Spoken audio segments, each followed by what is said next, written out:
Are you letting just anyone and everyone hold your baby? What is your qualification for people that you let into your inner circle to touch your private possession? Who do you let take hold of the things you cherish most? Are you just a prostitute with her legs open that anyone can just come in and have their way? Or do you qualify? Do you guard what is precious to you? Many people, like Stephen said in the previous message, will guard their flesh as far as what goes into their mouth. Well, no GMOs. I'm not going to have any fructose, glucose syrup. But they're going to let all kinds of wicked, godless people hold their baby. They're going to let all kinds of godless pop culture movies and songs infiltrate their mind and their spirit. They're going to let all kinds of alcohol and drugs and you name it interact with their faith and corrupt it. What do you cherish most? Do you value your purity and holiness? Is it of any value to you to maintain cleanliness? Or does anything just go? And that's the point of when Christians read the Bible with no understanding, they struggle because of the cultural and doctrinal sensibilities that don't apply 2,000 years ago. And therefore, they can never understand. They're trying to read a book 2,000 years old, 4,000 years of history with the Old Testament, the Torah, translate it, but they only look at the words. So you're bringing back the least part of the lessons, the teachings, the understanding, and the history. The least part, where you leave the greater part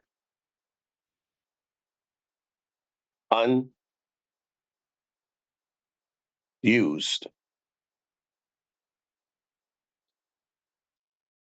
The greater part is unused. And you cannot apply 4,000 years of teaching, which your modern Bibles are, and get rid of everything about it and only take letters that have been translated, not even in the original language, and redressed, made up, braided, mascaraed, and rewrite the whole narrative in your modern acculturations and think you can understand it. Just as well, rather, what I don't understand, why didn't you just go and do what, well, and very few people do, but write your own book, start from scratch. Stop stealing somebody else's recipe and then mocking it, mutating it, and then condemning them and make it like it's new. It's not new. You violated patents and copyrights. Couldn't you have just gone on and did your own thing and came up with your own faith and religion and leave theirs alone? Instead, you take it without even understanding what it is in its original form and mutating it because that's what you do. And then claim that they got it all wrong and they don't know when you do. Foolishness. And I'm learning, I've always learned it, but you can't, you're always a relearning, by the way. Because in all of my decades of sharing and preaching, it doesn't matter. You're always having to reteach that same lesson to people every time you meet them. I've spent years teaching people, and then I meet new people, then you got to start all over again. It's like a woman who's had 10 kids, and now she's got the 11th child. She's got to start all over again. Oh, no, I've changed diapers. Some women complain about that. I've changed, well, grandmothers.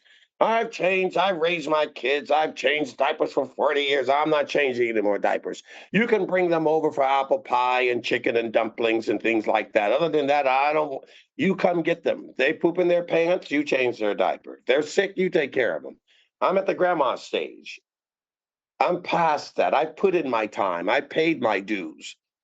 But not when it comes to raising people in the Lord. You'll never pay your dues there. You could be preaching for 50, 60, 70 years. You're going to meet a new believer, a new baby, and you got to go through that same thing all over again. Hopefully you've got younger disciples that can take over for you because you don't have the patience that you used to have the older you get, and that's normal. You're old, you're tired, you're getting weaker. And you got the fire, you got the knowledge, but you don't really have the patience for a lot of this. And this is a young man's game for the most part. When the older you get, the younger men have to begin to switch and take over the baton, like Elisha took over for Elijah, John Mark, and the disciples. It's like, listen, your turn now. Now, it's like parents say to kids, well, you just wait until you go through what you put me through. And so understanding and not taking out a perspective, right? Ritual purity laws. That's really what it boils down to. That's all it is. But you don't understand that. So you don't really have context. You don't want people in your kitchen. There's people I would never let cook with me and never let in my kitchen. And there's other people that they take their shoes off, they're clean, and I trust them. That and my mother, she's the same way. Like there are people she does not want you around because she knows. Oh, can I help you? No, no, no, no. Trust me, your help is not the kind of help I need or want. It's better for you to just sit there. I'd rather do the hard work alone than to do the work with you. Because why? Because you're dirty, you're nasty, you're not clean, you got a bad attitude. You don't want someone cooking your food with a bad attitude. You don't want to eat with somebody with a bad attitude. That's all scripture, by the way. Don't break bread with people and they're getting into arguments and attitude. It's best to get up. Do you know how dangerous that is? A lot of people do. I hate to tell you, most people that aren't Christian know that better than Christians. Being unequally yoked, right? And it's hard to understand when you see people understand, especially in this health California, the devil's lap. You know, everyone is so much more kind to me and can take anything I tell them when it comes to physical exercise routines or health things or vitamins or gluten or sugar or processed or polyphenols or phytonutrition and mitochondria. They'll talk to the strangers, will talk, they'll glare, they'll kiss you, they'll love you, oh my Lord. But the moment you start talking about God, and especially to the Christians, they're the ones that push back the most. Now you start talking to them about God and cleanliness and purity and Shabbat and the things. So you'll get more hate, more resistance from a Christian than you ever will from an unbeliever teaching them about something they don't know when it comes to health, nutrition, and exercise. Interesting. Always willing to listen. So grateful to hear that. Thank you. I didn't know. I have gone, and everyone that knows me, and this knows this too. I can meet a stranger in a store, and they do exactly what I tell them almost all the time. Oh no, you don't want that. You want this. Oh, thank you. Old, young, it doesn't matter. Oh, thanks. I'm so glad. Smile, love. Look at me like I'm their best friend. Thanks for something. I will get that. I will. But not the people that believe in God. When I meet them, oh no, because that is the devil's seat. No, no, they're very suspicious of me. Their wives don't want to meet me. And if it's a young man, usually their parents. Oh, who are you with? Who did you talk to? Either the wives hate me or the young men, their parents. Interesting. I say the wives because I'm a man, so I mentor men. But when I'm talking to the women, though, however, unlike the men, the women who are far more perceptive receive me better than the men do. And the women receive me regardless of their husbands. When you talk to a man, it's different. See, if you're talking to the woman, you're already talking to the boss. I hate to tell you guys this, but in this modern world, particularly in America, it's a feminist culture. Even the Christians are run by their wives. It's feminism. Men are even uncomfortable when you tell them to take authority. A woman is never uncomfortable when you tell her to take authority. God is culture. And it's so sad to watch how the men are so different. Now, that is too a nuance in modern history. The president gave the State of the Union address last night, and you can see everybody that was screaming and having an attitude were the women. Nagging, screaming, making sounds, hissing face. And they got that deep red lipstick, sexuals on their mouths. The Congress was never like that until now. You've got such a large contingency of women in the Congress. God told the men to take authority for a reason. But the men don't want to do their job, but the women want their job. And the men gladly hand it over because the men are not subject to God. Men have become far more emotional. A woman can give you a better handshake than a man. She can look you straight in the eye better than a man. And she'll be more straightforward to you about her questions than a man. And it's very sad to watch. Very sad to watch. Do I sound sad? It makes me sad. I'm a man. I love the brotherhood. I love to see the wonderful, strong alpha females, the wonderful women that are willing and can bear their cross and endure. But what is the woman without the covering of the man? What is the man when he seems so confused himself? And he's a father of a child. That's who's raising the child, a confused man who could just submit to God. Whether you get it or you don't, just do what he says to do and take the discomfort. Be a man, bear the pain like you would do in athletic sports. They do it when they climb mountains and surf on the waves and bounce balls, wrestle and jump and box and fight. But when it comes to God, anything uncomfortable causes pain. They're willing to push back at it doctrinally. They can't take that part. Interesting. Such is the culture you live in. It says about Noah, it is said about Noah, he was righteous in his generation. And I'm thinking about it. We're not all that great. No, I know my sins better than any of you. I know my faults. It's not that we're so good or anything. It's just that most people are so horrible that, the least of us are considered to be great because, well, just look outside. All the believers, Jewish and Christian alike, are so useless. So anyone who does something is already considered king. And that's what Paul said to the Corinthians, because the Corinthians were so carnal, so carnal. He's like, you're still on milk. Why don't you want meat? I've got to deal with these simple things. That was the whole point of his messages about the meat, because they were sitting down. You got Jewish people to get this with new believers that are coming to, because it's still a Jewish faith. Don't forget that. But the Gentiles come in and they've got habits. The Jews got clean habits, not the Gentiles. Meat was still blood in it, strangled, doesn't matter.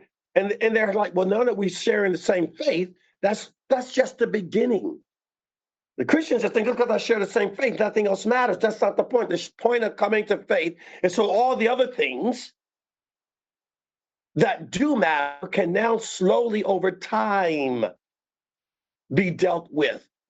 Purity, sanctification. It's called sanctification, folks. That's not instant. That's a word that Christians don't use much, particularly modern and white Christians. Pentecostals and African-American Christians know that word a lot, sanctification.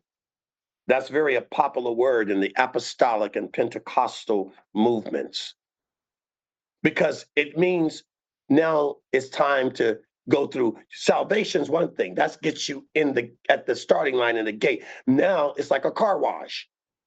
You're there. Now we got to start sanctifying you. You watch any car wash, whether you do it yourself or go there. The salvation, you go in and you get washed.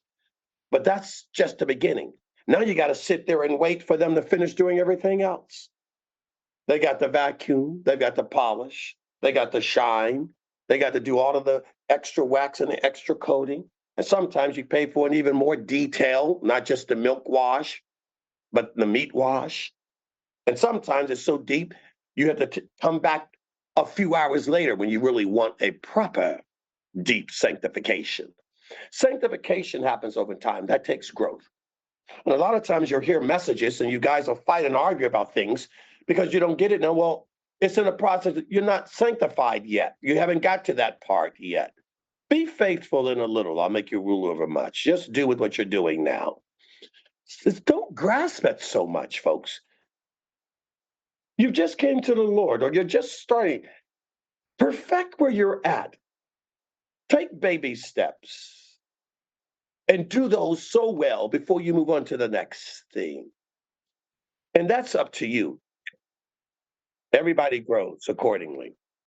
You made that wonderful chocolate cake for Sukkot and gave me the recipe, and I followed your example. It's very advanced cake. You know, both of us are experienced bakers, and this cake was a two-layer cake made with all kind of wonderful ingredients, and the process includes mixing and matching and adding and all kinds of ingredients that are not so commonplace, like, you know, adding some cayenne pepper and almond extract and all kind of things that the average beginner baker does not use because they're considered a little bit more on the expert level. And then, of course, we had to do the coating with the butter and the cream cheese for the frosting. And then, of course, the creme de la creme on this cake was the chocolate mirror glaze, which was that was a process all to itself after you do the crumb coating. And so I made the cake and it came out wonderful because, like I said, we both are experienced bakers. So Stephen gave me the recipe, I followed in his footsteps. But the cake was so successful that somebody actually asked me now for the recipe, but they never baked a cake before. And so when I transmitted and transferred this knowledge about the cake, I had to simplify it because for a beginner baker, it's just too much that they would get discouraged because no way they're gonna do it right. The mirror glaze, that's a whole operation, and the crumb coating and the frosting and the whipping with all of these extra spices. So I took the recipe and I dumbed it down to one layer, and instead of the mirror glaze, I just told them to make some chocolate ganache. Simple. Melt some chocolate, add some whipping cream. Something so simple that they could do. Now, later, should they do it a handful of times, get the understanding and the basics on baking, now I can start revealing to them the additional layers. I can tell them about the cayenne pepper and the almond extract and the whipping techniques and, you know, and eventually the mirror glaze so that they could truly and completely duplicate the recipe and actually follow the example. And that's the same with the Torah, right? You have the final product, but you're not ready. You're incapable of following it. So for the time being, it is simplified for you so that you can get your footing in the door. You can get your basic understanding. And as you grow and mature, more layers will be revealed to you so that eventually you can actually fulfill the cake in its entirety, the Torah in its entirety, and be blameless. Amen. And be patient, guys. Be patient. See, some of you are so hyped up with adrenaline that you go into too many things so quickly to rush and you sabotage yourself.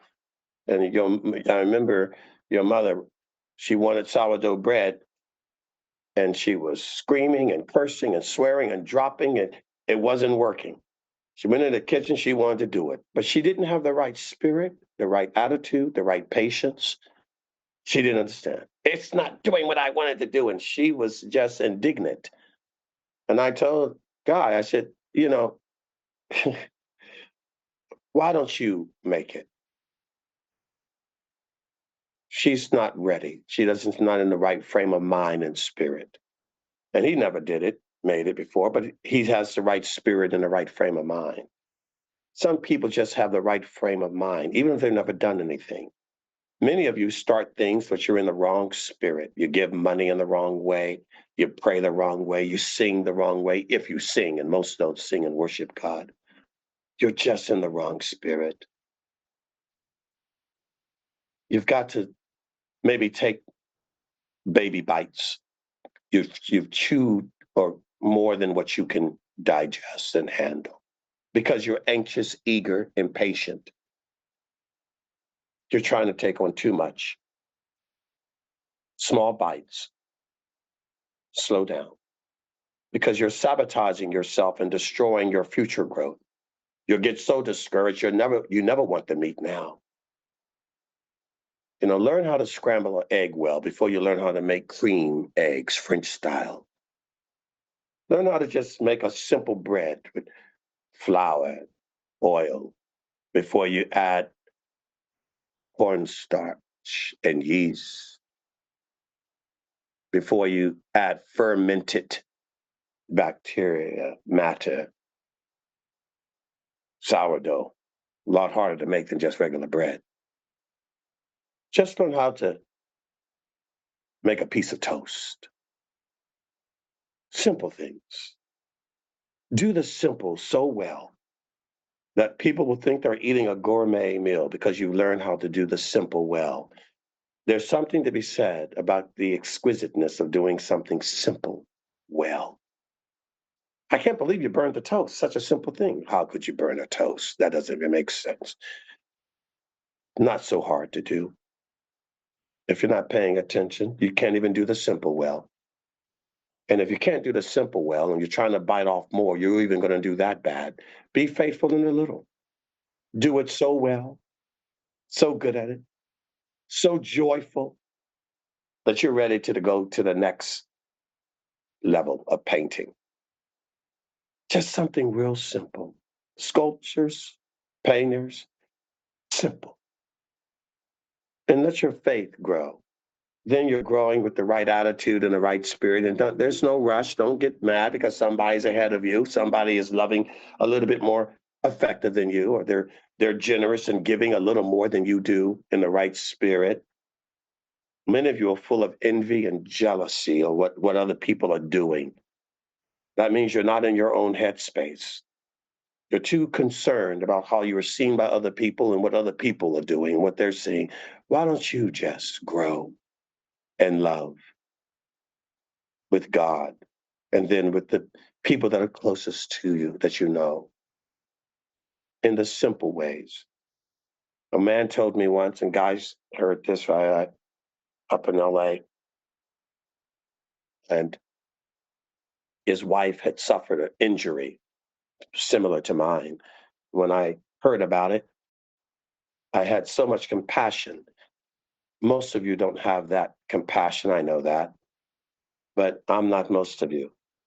I can identify and treat a stranger as if they were my best friend as far as what I would do for them to help them. Immediate compassion is the way God has for us. So I tend to have that for people. And I remember he said, I can't believe this. 3 weeks you've come all the way from Orange County, all the way to the valley. That's over 65 miles to bring flowers for me, for my wife, with an encouragement to encourage my wife in her healing. You've just met me. You don't even know me. You do that for me. I can't imagine what you do for your friends, how grateful and blessed your friends are to have you, he said. And I looked at him and I said, you'd be quite surprised. Yes, I do that. Most of my friends are not as grateful as you. You know how that works? It's a spirit. Doesn't matter when you meet somebody, how long you've known them. A good person, a good heart, a good attitude isn't time related. It's character related. Some of you just have poor character. Doesn't matter how long you've known somebody, you just have poor character. And that's very sad. I'm as sad for you as I am watching a man dig out of a trash can on the side of the road. I'm sad for you. And hopefully, there's always hope, by the way. Love is the greatest. There's always faith. Love is the greatest. So with that hope, there's nothing you can do about people like that because that's not your job. You just hope. Who knows? They may never get it, or they may. That's out of your hands. That's between them and God. And that way you can avoid a certain cynicism when you've watched people not change and it looks like they never will. Because there is a God, you can be in slavery for hundreds of years and it looks like you'll never be saved, you'll never be delivered, but you will. Some will. Some will die in slavery, some will never be delivered, some will die in the Exodus. But there are portions of people, and that's between God and them. All you will see all of it. You will see people who will never come around, no matter what you do, and you'll see people who will come around despite of what you do, in spite of what you do. You'll see people that are able to pick themselves up without any motivation, and you'll see people who pick themselves up because of a motivation.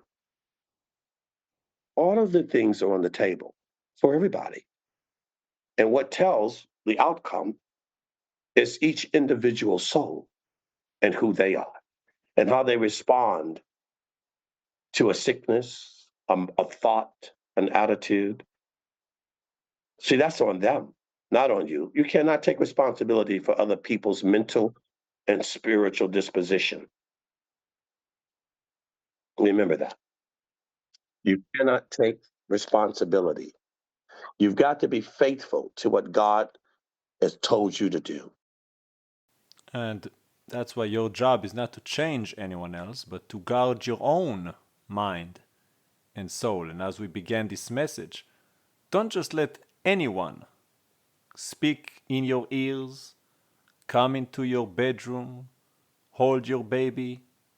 Keep your distance, Psalm chapter 1. Blessed is the man who does not walk in the path of the wicked, who does not associate with mockers or sit in the seat of sinners, but his delight is in the Torah of the Lord, and he meditates on it day and night. That is the kind of person you want to be. Because just like we said, for you not to let anyone hold your baby, well, the Lord has a similar principle at play. Anyone can come, but not just anyone. Salvation, through faith in Yeshua, is the beginning. Then you have to, like Stephen said, go through the sanctification to become yourself like Yeshua, so that you will be cleansed and be fit and worthy to enter the presence of the King. So remember, keep pressing towards the mark, and you'll be fine. Hallelujah.